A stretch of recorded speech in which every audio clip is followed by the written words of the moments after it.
Hello there, you amazing viewers and subscribers, and welcome to a brand new Doctor Who topic video for today. So in this video, it is the worst story from each of the Doctor's era. So I'm going to be looking from the 1st to the 7th Doctor's run, and then of course we're talking from the 9th to the 13th Doctor's run, and what episodes I think that to be considered to be the worst of each in Doctor's run. So jumping into Heartnor's era, I got quite a few stories I really do enjoy. There's like 2 stories I don't. And the first story, I really don't like the story. I find it boring. I hate the whole... I don't understand. The setting, it could have been a better story. And it is, of course, the gunfighters, as the image should have come up. I don't really like the story. I mean, the only good thing about this is Heartnor's performance. I mean, Dodo, at this point, is just very, very boring for me. I really don't like Dodo. I mean, I don't like her in the arc. I really hate her in the story. The only thing I like about her in the War Machine is that she goes after episode 2. Literally, she just leaves at the end of episode 2. So, that's the only good thing about about her character. That she just goes out of nowhere. So, I don't really like Dodo. For a story set in the cowboy time period, this could have been done so much better. And I just don't like it. And this, I do consider this one to be the worst Heartnor story I've actually ever seen. I guarantee I don't think there will be no more bad stories for Heartnor's run, but I just really don't like the gunfighters. Troughton's Doctor. This era of the show is very, very hard for me to try and pick what episodes, because it's Troughton. I just love every single one of his stories. I really do love his stories. I really think every single one of his stories is absolutely great. I need to go back and rewatch the Underwater Menace to see what I actually proper think about it, because I haven't really watched that one in over 5 years. So I need to go back and rewatch the Underwater Menace, but I really did... The one story I don't really like is, of course, the Dominators. This one, I have to say, I'll just zoom out of it. I don't think... It's 5 parts long, and the only good thing about this is the actual TARDIS team. That's the only thing. All the actors that are in here playing the characters, I don't get what the hell's going on to this story. I like the Quarks. The Quarks are a very good design. I would actually like to see them come back at some point. Hopefully with some more better human characters. I mean, the only good thing about this is literally just Troughton, Freezer Hines, and Wendy Perry. They're the only 3 good things I can actually say about this 5-part story. They're the only good ones I really do enjoy. I think it's fantastic, I have to say. They're the only ones that are fantastic. I just don't really care for the whole plot, and I don't really care what was going on in the Dominators apart from Troughton being fantastic like he always is. You got Freezer Hines and Wendy Perry. They're just good, and I have to say, I'm sorry to say that, but I really don't like the Dominators. Pertwee's Doctor. Now, there's only one story I really consider to be the very, very weakest for this Doctor's run. And you can probably guess what it's going to be. It is, of course, the mutants. I just don't like the story. I mean, I can only watch up to episode 2, and I have to turn it off and watch something else because I just can't zoom into this story. I mean, we've got something being called Mott because they're literally mutating into these kind of like bug-eye creatures. Pertwee's Doctor's got this box for the Time Lords, so the Time Lords want the 3rd Doctor to do a mission, and the Doctor and Joe have got to go and try and give this box to this person. Yeah, if it was going to be a lot better, I would have think it should have been a lot better. I really think it could have been a better story, but this is supposed to be 6 parts. 6 parts, and I'm literally just getting to episode 2, and that's it. I have to turn it off. I haven't really watched 3, 4, 5, or 6. I haven't really gone back and watched those yet. Every time I do go back to rewatch the story, I'll just watch episode 1, episode 2, and then that's it. I just completely zoom out of it, and I just really can't zoom into this story. And if I could say one thing that will probably make me rewatch this story all the way through, it would probably be the season 9 Blu-ray box set when that comes out. I'll probably rewatch it all in the season 9 Blu-ray box set, but at the moment I've only got it on DVD. I just cannot get past episode 2. Now, Tom Baker, my all-time favourite Doctor, and what can I say? What do I consider to be his worst story? And it's The Leisure Hive from season 18. Oh my God, what the hell were they thinking for the story for Tom Baker? I mean, the man is the 4th Doctor. He is just fantastic all the way through. And this story just doesn't even save it. I mean, come on, Tom even is bored. I mean, literally, I think he complained that much to John Nathan Turner about the script and the story they were doing. They literally thought, right, that's it. We're just going to piss Tom off and just turn him into a bit of an old man. And you can tell Tom Baker was really not enjoying this story. I don't know about the rest of the stories. I think he enjoyed Maglos. I think he enjoyed the East Space Trilogy, Keeper of Traken, and I think he enjoyed Legopolis. But I think this is the one story out of his whole run he just didn't really like. And I don't really blame it. I mean, what the hell is Technionics? You know, I really don't. I assume at that point the Mozarvi are an interesting design. I like the ones with the kind of like bee heads with the bubbles, and when they die, the bubbles just pop off. I do like their design, but I really don't know what the hell they were thinking for this story, and it could have been a lot better. It really should have been a lot better. So, jumping into Peter Davison's Doctor now, there's only one story I do not go back and rewatch an awful lot. I've only rewatched this twice when it came out on Blu-ray, and this is in season 19. And it is Black Orchid. Oh my god, this story. Can I say anything positive about this story?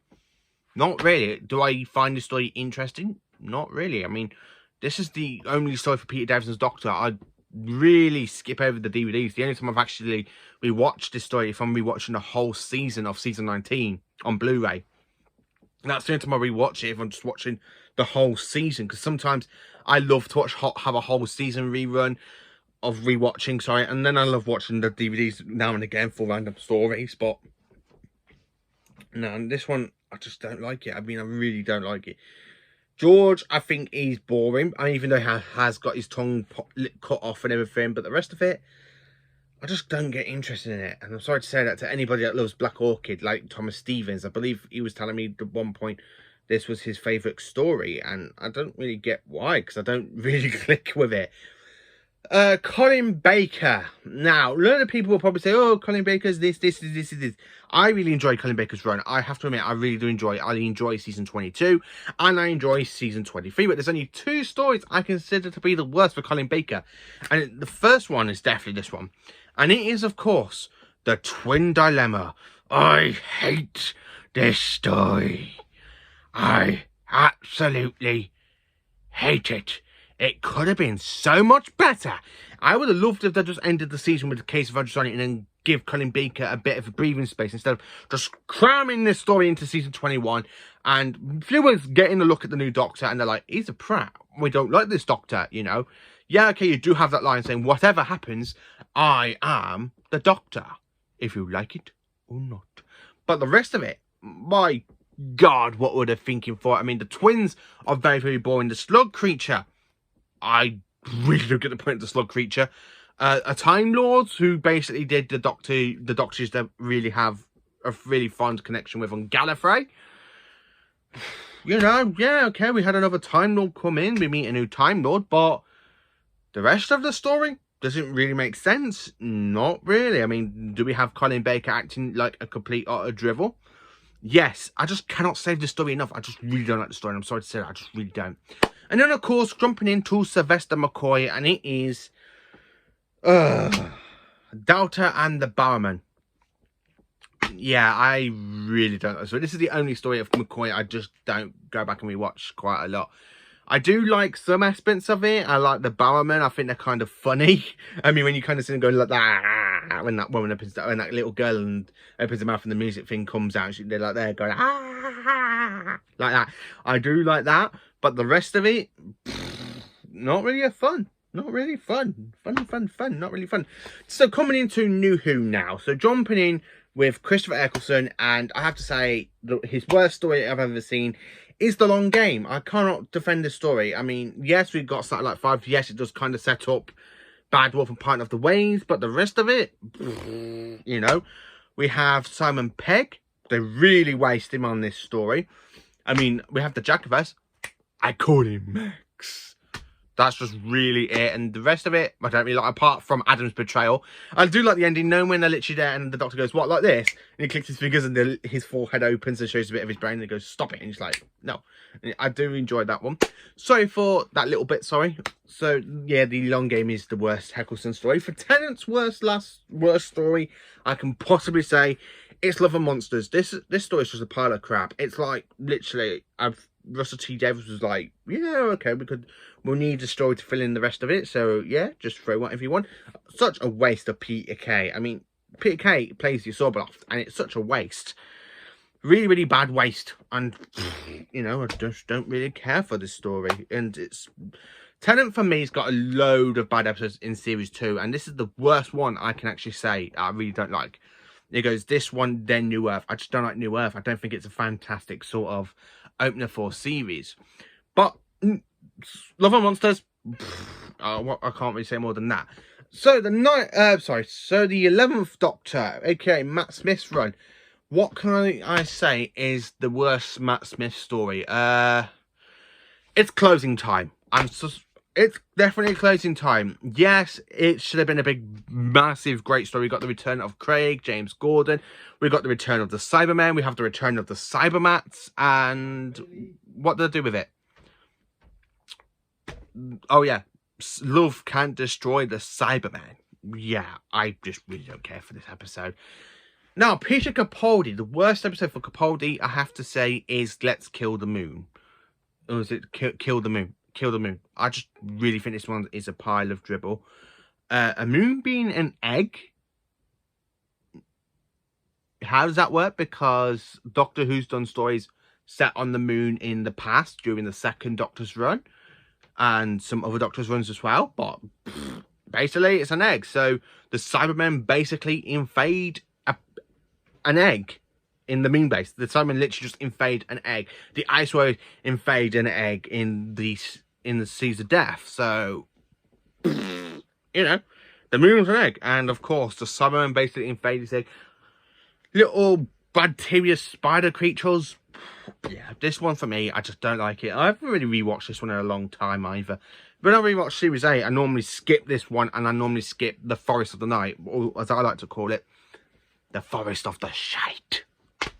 Yeah, I'm sorry. I really don't like Forest of the Shite. Well, Night. Forest of the Night it's called. But never mind about that.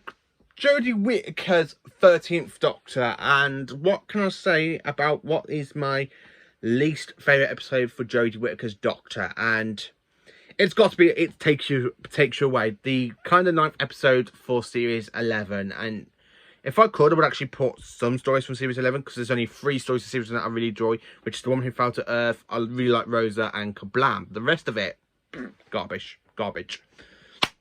But the one thing I have to say about this one, when the hell did Grace turn into a talking frog? What's the whole point of a talking frog? I never know. We got 2 universes. We have our universe and a Sedimentary universe. You know, the Doctor just talks a lot of drivel in this one, and you just don't get zoom into it. Yeah, okay, we do kind of have that connection with Grace and Graham, kind of, in a way that like to say, but the rest of it, you know, so the Sanitary basically just tries to make Graham want to stay with Grace in the Sanitary universe. And of course, this blind girl's father, who basically lost her mother, and it wants him to stay there as well, so it does try and trip them in. The rest of it, I can't say anything about it. I really can't. I can't defend it. It's just bad. It really is bad. So this is my list of the worst episodes / stories for each incarnation of the Doctor. Let me know in the comments, what do you agree with? Do you agree with my list? Do you think there's some better stories out there that deserves to be on this list, or are there more worse stories that you don't like? Let me know in the comments. Please do like, subscribe, and share, and join me for more awesome Doctor Who content at some point. Thank you for watching, and have a great day.